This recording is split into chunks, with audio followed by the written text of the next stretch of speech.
Assalamualaikum warahmatullahi wabarakatuh. Perkenalkan, nama saya Gina Ayu Fauzia, NPM 19.314 dari kelas C. Di sini saya akan menjelaskan mengenai hukum jaminan.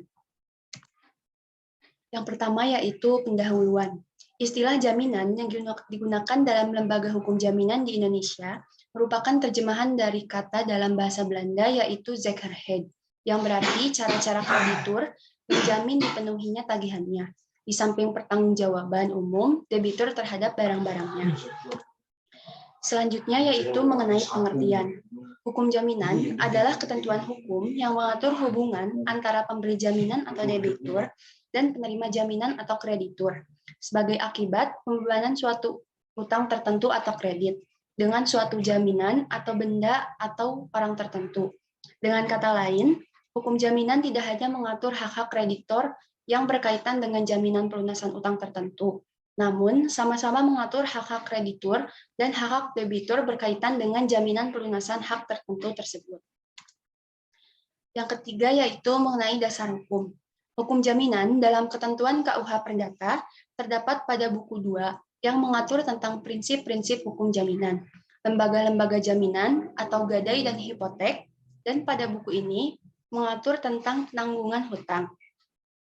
Dalam KUH Perdata juga memuat aturan yang mengatur tentang jaminan secara umum, yang dinyatakan dalam ketentuan pasal 1131 KUH Perdata dan dalam pasal 1132 KUH Perdata.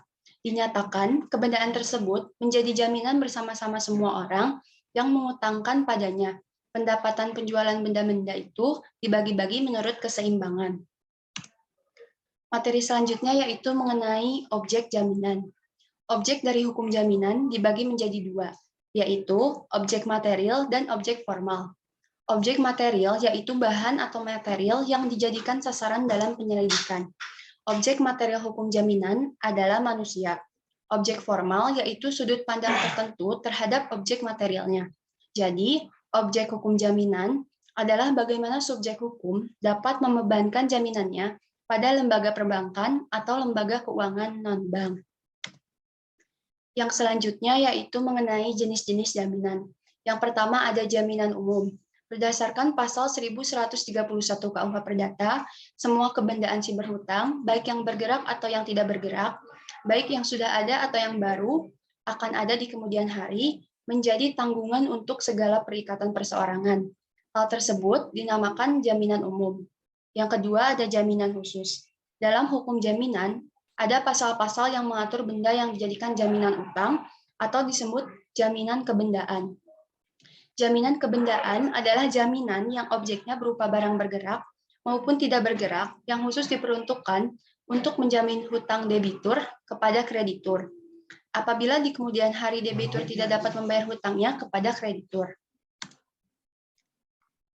Materi selanjutnya yaitu mengenai jenis jaminan kebendaan. Terdapat beberapa jenis, diantaranya adalah yang pertama ada gadai, yang kedua hipotek, yang ketiga hak tanggungan, dan yang keempat fidusia. Di sini saya akan menjelaskan mengenai gadai. Yang pertama yaitu pengertian gadai.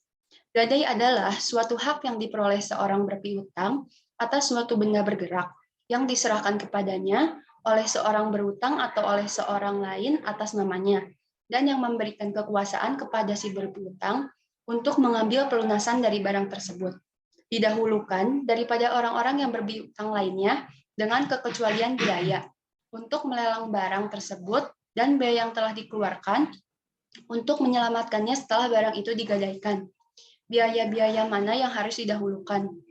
Pengertian tersebut ada dalam pasal 1150 KUH Perdata. Dasar hukum dari gadai. Dasar hukum gadai di Indonesia tertuang dalam Kitab Undang-Undang Hukum Perdata, yakni dalam pasal 1150 sampai dengan pasal 1160 KUH Perdata.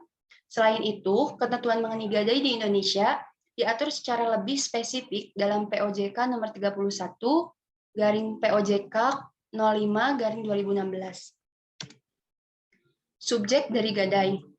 Subjeknya itu tidak ditetapkan, artinya siapapun, jadi setiap manusia selaku pribadi dan setiap badan hukum berhak menggadaikan bendanya yang penting, merupakan orang atau pembawa hak yang bercakap tindak atau orang yang berhak berbuat bebas terhadap suatu benda.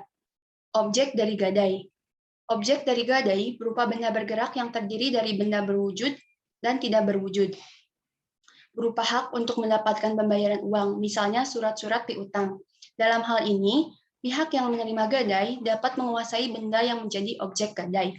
Eksekusi terhadap gadai dapat dilakukan berdasarkan dua alternatif, sesuai ketentuan pasal 1155 dan 1156 KUH Perdata. Sekian yang dapat saya sampaikan. Terima kasih. Wassalamualaikum warahmatullahi wabarakatuh.